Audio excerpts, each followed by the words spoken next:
to the Outdoor Sports Club channel. I'm Jake, and my shop is in complete disarray. I've been working on this desk project for my buddy. I think I'm almost done. I've got basically a desk part that we've built and put in place, but we got to put a desk lid on it, and he wanted me to do another epoxy pour on this part with some other video game covers on it.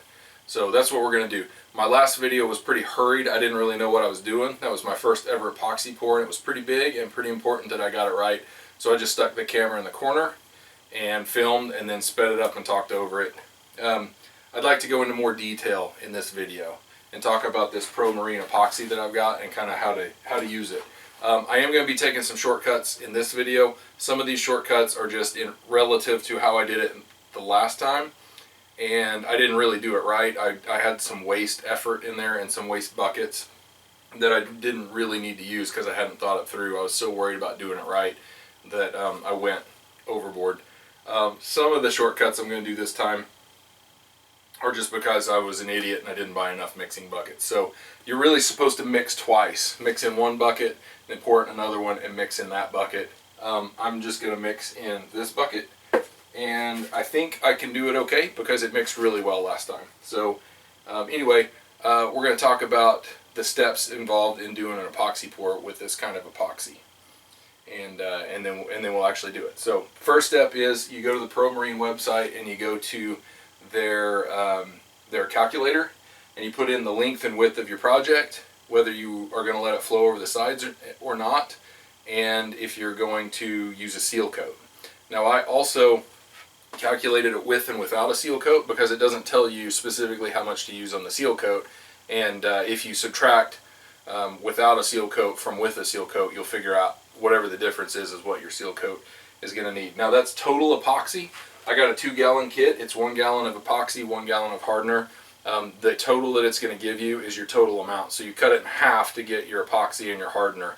One thing you can do is, if it's a weird number, and if you need like 1.1 quarts of the mixed material, if you don't really want to mess with measuring that out exactly, then you can just do like 1 pint of each, and it'll be a little bit shallower than what you were going for. But it'll be okay. You can measure it out in detail if you want. I just chose to, I think I rounded up a little bit because my depth wasn't that critical. It could be kind of whatever it wound up at. So you can round up or round down. The main thing is you want to make sure that the amounts that you measure are exactly the same as each other. It's imperative that they are very, very close to the exact same amount of epoxy and hardener. So that's step one, going and figuring out how much you need, ordering it, getting it here. Step two is getting your buckets, brushes just to kind of smear it around, and you need some good clean flat bottomed stirring sticks. So I've got some of those over there. Once you have those supplies, get your surface, prep your surface. Now last time I painted, and then I did a seal coat, and then I stuck laminated game covers on top of the seal coat, and then I seal coated again, and then I flood coated. That was a lot of work, and I don't know that it was necessary. It's kind of what they recommended. But this time what I've done, and it will change the finish a little bit. It looks okay, but basically what I've done is I Instead of laminating these, I just glued them down with some Mod Podge, and then I Mod Podged over them, and then I sprayed an acrylic, which should be okay. I sprayed an acrylic seal coat over the top of that. So I don't think they're perfectly sealed, but it should work. And I'm not even going to do a seal coat of epoxy here. I'm just going to do a flood coat because I think it'll be fine. I don't think I'll have any issues with it. So we've got two pieces, and I've got these stacked up where the epoxy it's going to pour over the edge, and I'm going to have to be careful cleaning off the edges with this because it can move a little bit. But it may stick this guy to the paper, but that's okay. That shouldn't be a problem. And then this one's propped up as well. So once we've got our surfaces prepped, we've got our pieces prepped, we're all ready to go, we can get ready to mix.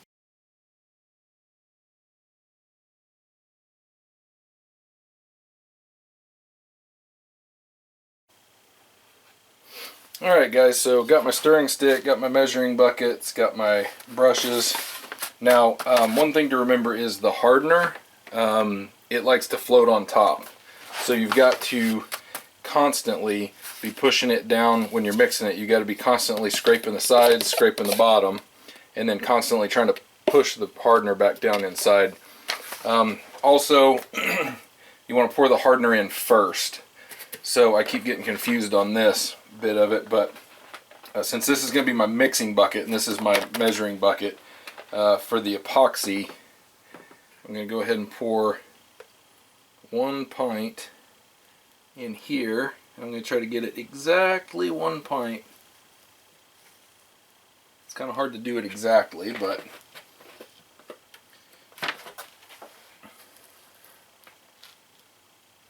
that is pretty good. Now, one thing I was tempted to do was I was tempted to put the epoxy in here because it sticks to the sides and it's really hard to get to get out. That would probably work as well. It's really hard to get the epoxy all the way out of your measuring container. But we'll go 1 pint here as well. The epoxy's really syrupy. It pours kind of slow, so you got to be careful. At first you can pour pretty fast, but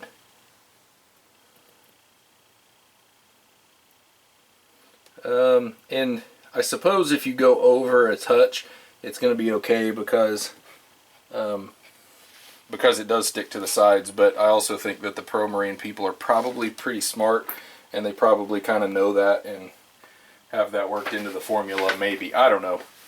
Now the trick for me is I've got this little piece I've got to cover, and I've got the big piece I've got to cover, and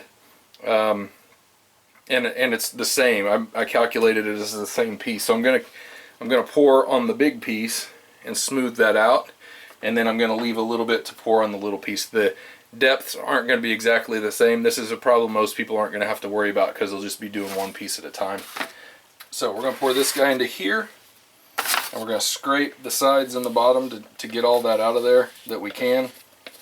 We are on the clock right now. You don't want to stir it for more than, oh, they say 6 to 8 minutes. So the last time I had my son in here with a stopwatch, and he had it set for 3 minutes, and then I would pour it into the second container no later than 3 minutes, and then I would mix for no more than another 3 minutes. And that worked really, really well. But what I noticed was this stuff clouds up as you mix it, and it gets hot. You don't want to over stir it because it starts curing. It gets hot as it mixes. The chemical reaction's getting hot right now, and that helps cure it. So anyway, as you stir it, scrape the sides, scrape the bottom, fold it down into itself. You know, try to push the hardener back down in there. It starts clouding up. That's the chemical reaction that's happening. Scrape the sides, it's rinse and repeat kind of a thing. Scrape the bottom, fold it down in itself. And after like a minute, I noticed that it was starting to clear up, and that's when I would pour it into the second container, and then it would clear up even more. And when it became crystal clear, that's when I knew that it was ready to pour. So it is starting to clear up rather rapidly. I'm going to scrape it some more, try to get all that epoxy down in there, try to keep the hardener mixed in really well. What will happen if you don't do that properly is you'll get like hard spots and sticky spots on your pour. So we're probably not even at 2 minutes yet, and it is almost crystal clear. There's a bunch of bubbles in there. Those didn't seem to be too big of a problem for me. It does bubble up a little bit. So I'm going to keep mixing. Since I'm not mixing twice, I'm just going to keep mixing here just to make sure. You don't want to go too long, but this isn't going to overheat as long as I don't go to, like, 7 minutes or 8 minutes or whatever. So that is pretty darn crystal clear. So and just in case I forget here in a minute, you don't see how clear that is. I should have showed it while it was cloudy too. But I'm going to pour out of the opposite side because there's some epoxy over on this bit. And one thing you don't want to do is you don't want to scrape this bucket out.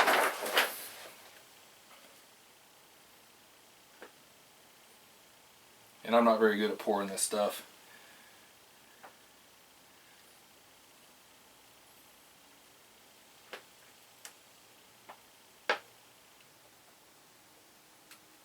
But it's looking good, looking good. It's pretty clear.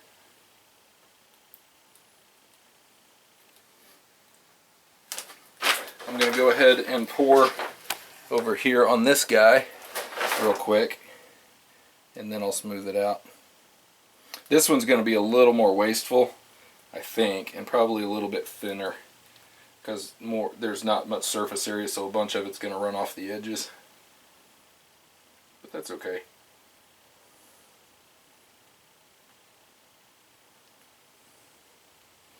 Alright, and we'll go back to here, and we will spread the rest of it over here. It's already, this stuff's leveling out pretty well. I gotta watch it because I've got not a big enough table here. It's a dog carrier, so don't want to get my feet. I should be able to keep it off the floor, but last time we had to spread it out quite a bit. Just because it was a bigger area, I guess, and I didn't pour it very well. But this one looks like, for the most part, I'll just have to clean the edges up.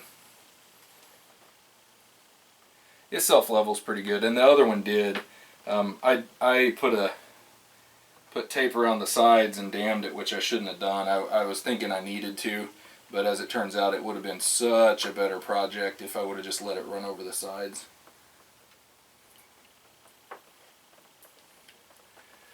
Corners. Alright, I think that's about all she wrote. So now, I just want to sort of make sure the sides get completely covered, which I probably shouldn't dab it.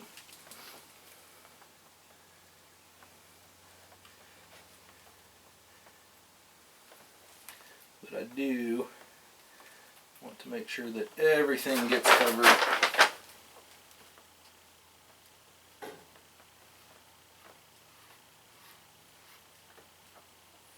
The sides are going to be a thin. They're not meant to be very thick. So when you pour this like this, the sides are going to be a much thinner coating than the top. I'm trying to make sure there's no little gaps in the top.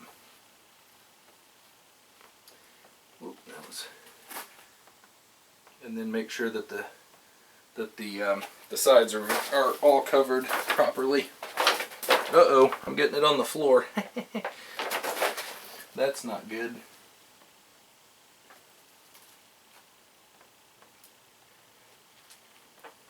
I'll put some stuff down there here in a minute to try to mitigate that disaster. Let me spin this back over here. We're just doing the same thing to this guy. And the back of it I don't care about that much. Part of this will only be seen if the desk gets moved, but might as well do the best we can. So now, the next job, as I step around trying not to epoxy myself to the floor, is to pop some air bubbles. And that's not hard. We just get a torch and you kind of find where the air bubbles are. And they pop pretty easily with a little bit of heat. I'm not seeing too many.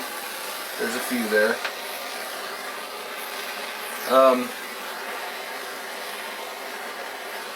You don't want to leave the heat on it too much, but it should just take a little bit to pop the air bubbles. And every once in a while I'll see imperfections that apparently aren't air bubbles. And that's from me having a dirty shop in here, is the main thing.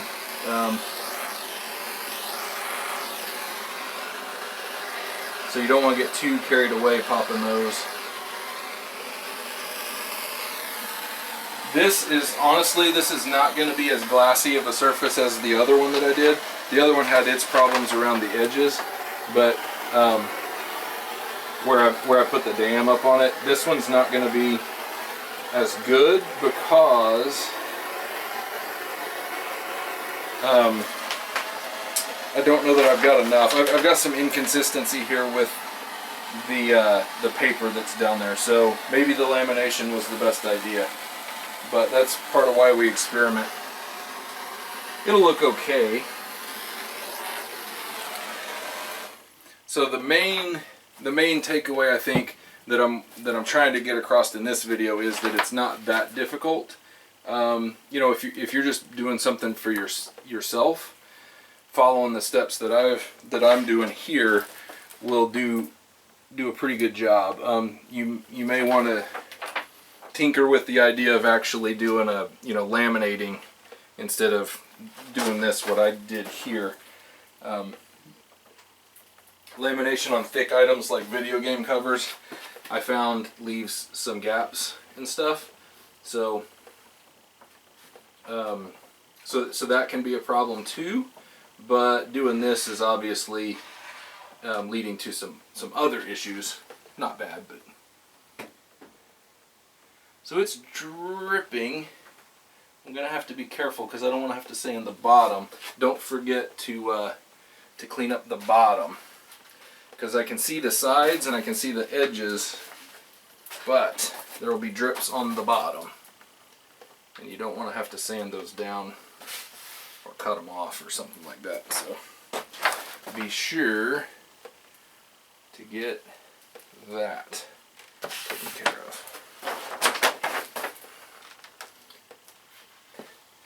So that should be good for another bit.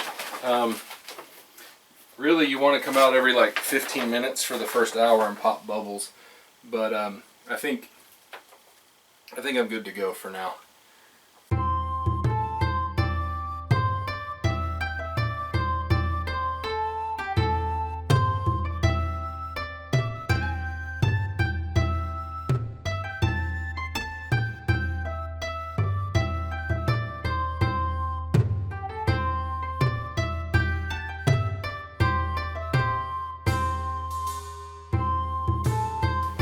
I'm an amateur, so